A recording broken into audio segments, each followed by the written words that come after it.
అనుకోని అతిథి మాయలో episode 18. Hi friends, welcome to our channel Madhu Telugu stories. Friends, ఎవరైనా మన ఛానల్ని కొత్తగా చూస్తున్నట్లయితే వెంటనే సబ్స్క్రైబ్ చేసుకొని ఈ వీడియోని లైక్ చేసి షేర్ చేయండి. సో ఇంకా వీడియోలోకి వెళదాం. తన భార్యను ఎంతటి నపుంసకుడైనా ఏలుకుంటాడు, కానీ మరో ఆడదాన్ని కూడా ఏలుకోగలిగే వాడే మగాడు అని హఠాత్తుగా శామ్యూల్ దురుసు మాటలు నా చెవిన పడగానే ఉలిక్కిపడి అతనికేసి చూశాను. అతని మొహం కందగడ్డలా మారిపోయింది. ఆ మాటలు ఏ సందర్భంలో అన్నాడు నాకు అర్థం కాలేదు. ఇంతవరకు రీతు గురించి ఆలోచిస్తూ ఉండటం వల్ల ఆ మాటలు అనే సందర్భం ఎందుకు వచ్చిందో అంతు పట్టలేదు. అతని దురుసు మాటలకి షాకీర్ కూడా ఏం స్పందించలేదు. తిన్నగా వెళ్ళిపోయాడు. షాకీర్ జారుకున్నాక శామ్యూల్ నన్ను ఆడిటోరియంలోకి తీసుకువెళ్లి కూర్చోబెట్టాడు. ఆడిటోరియం అంతా కిక్కిరిసిపోయి ఉంది. ఒక వ్యక్తి వేదికపై నిల్చుని కార్యక్రమాన్ని ప్రకటిస్తున్నాడు. అంతలోనే బయట అలజడి, అరుపులు మొదలయ్యాయి. బహుశా ముఖ్య అతిథి వచ్చేసి ఉంటాడు. చాలాసేపటి నుంచి ఆయన కోసం అందరూ ఎదురు చూస్తున్నారు. ఆడిటోరియంలో కూడా అలజడి మొదలైంది. కొందరు ముఖ్య అతిథి వైపు ఎదురు వెళ్తున్నారు. కొద్దిసేపట్లోనే కార్యనిర్వాహకులు ముఖ్యాతిథికి ఆహ్వానం పలుకుతూ వేదిక మీద ఆసీనులను చేశారు. క్రమానుసారంగా మిగతా సభికులను వేదిక పైకి ఆహ్వానించి కూర్చోబెట్టారు. సభా కార్యక్రమం కొనసాగుతుంది. సమయం కూడా గడుస్తుంది. గడిచే సమయంతో పాటు నాలో కలవరం కూడా పెరుగుతుంది.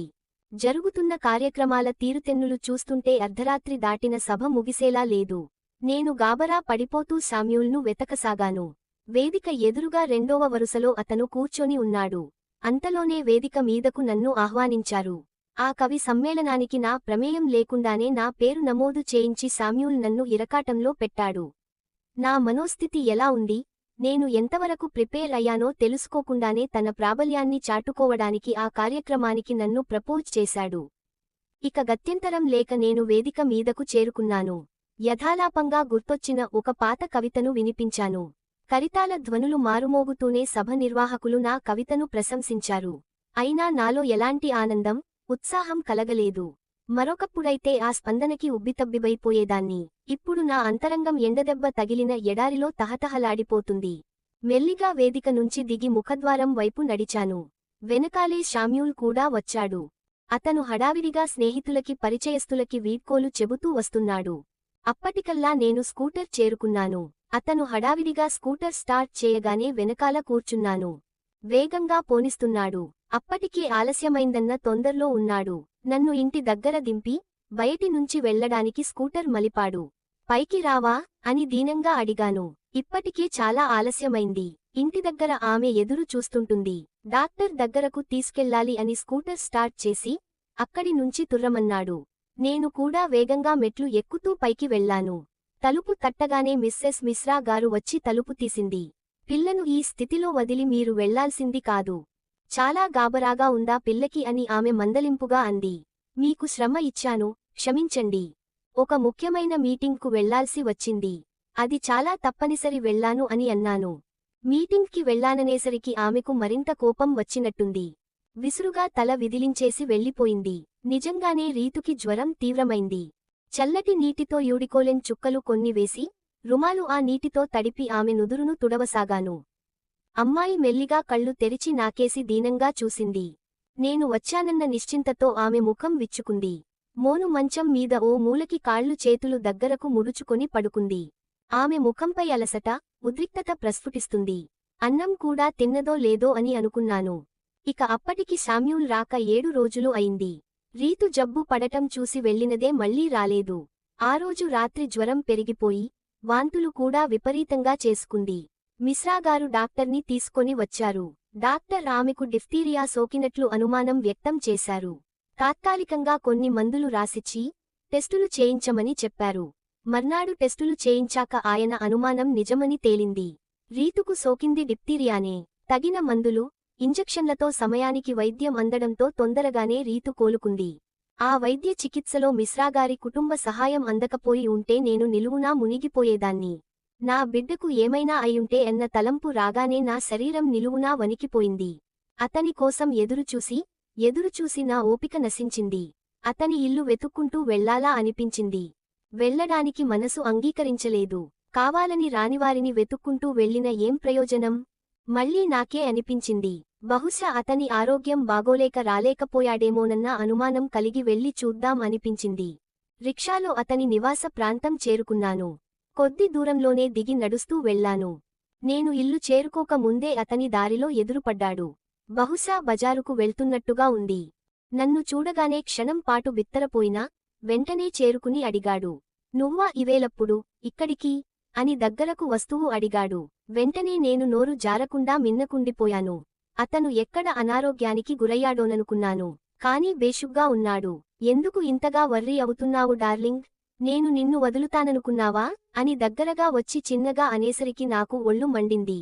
ఈడ్చి చంప మీద కొట్టాలనిపించింది. వారం రోజులుగా కనిపించకుండా పోగా ఇంత నిర్లక్ష్యంగా మాట్లాడుతున్నాడు.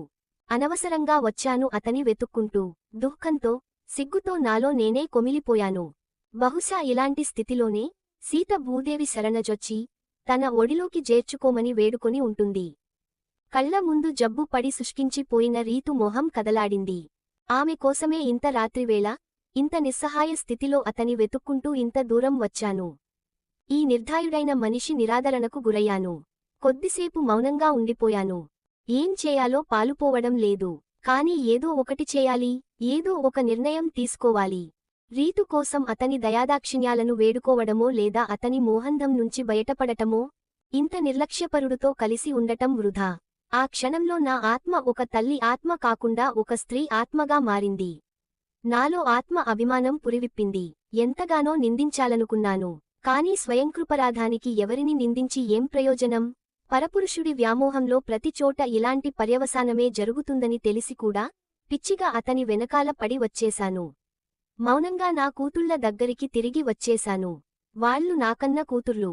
వాళ్లను కాపాడుకోవాల్సిన బాధ్యత నాది. మెల్లిమెల్లిగా రీతు ఆరోగ్యం మెరుగుపడింది. మిశ్రా దంపతుల అండదండలు దొరక్కపోతే రీతు నాకు దక్కేదికాదేమో. మంచి ఇరుగుపొరుగు దొరకడం కూడా ఓ అదృష్టమే. ఆ పరిస్థితిలో నాకు వాళ్లు నిజంగా దేవుళ్ళు గాని కనిపించారు.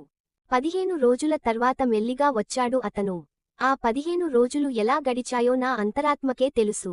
నేను అనుభవించిన మానసిక వేదన వర్ణనాతీతం. ఆ కష్టాన్ని, ఆ దుఃఖాన్ని వ్యక్తం చేయడం నావల్ల కాదు. అయినా కూడా అతన్ని చూడగానే మండిపడలేదు. అంత బాధ, అంత దుఃఖం అతన్ని చూడగానే నీరుగారిపోయింది. నోరు విప్పి ఏమీ అనలేకపోయాను. ముభావంగా ఉండిపోయాను. నువ్వు చెప్పకుండానే వచ్చేశావేమిటి? అని అతను మామూలుగా అడిగాడు. మరి ఏం చేయను? నిన్ను ఏమనాలో తోచక వచ్చేశాను. నేను గతాన్ని తోడదలుచుకోలేదు. బాధ తప్ప ఒరిగేదేమీ లేదు అని అన్నాను. కోపం వచ్చిందా నా మాటలకి? అన్నాడు. మౌనంగా ఉండిపోయాను. అలాంటి నిర్లక్ష్య ధోరణికి కోపం రాక ఎవరికైనా సంతోషం కలుగుతుందా? అని అన్నాను. నీకు తెలుసా, నా భార్యకి మన వ్యవహారం అంతా తెలిసిపోయింది.